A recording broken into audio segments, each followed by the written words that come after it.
আসসালামু আলাইকুম সবাই কেমন আছো? আশা করি সবাই ভালো আছো। আমি আজ বানাবো টাকি মাছের ভর্তা। কারণ টাকি মাছগুলোকে হলুদ আর একটু সামান্য লবণ দিয়ে সিদ্ধ করে নিচ্ছি। এখন আমি এগুলারে কাটা ছাড়াইয়া নেব। আর লাগবে পেঁয়াজ, কাঁচামরিচ, লবণ আর টেস্টের জন্য ধনিয়া পাতা।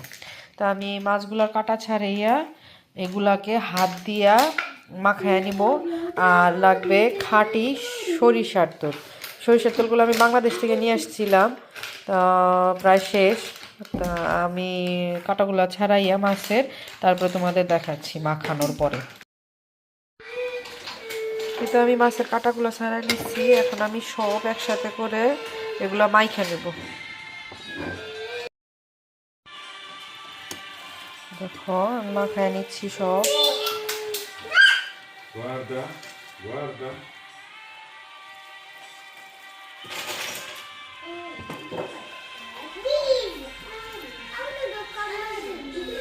এখন আমি ধনিয়া পাতা আর সরিষার তেল দিয়ে দিই। চুলায় একটা প্যান বসায় দিচ্ছি, এর মধ্যে আমি এখন সরিষার তেল দিয়ে দিব।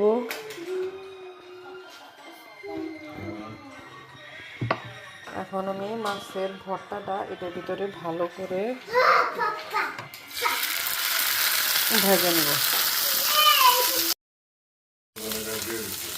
তো দেখো আমার ভর্তা হচ্ছে, আরো হবে।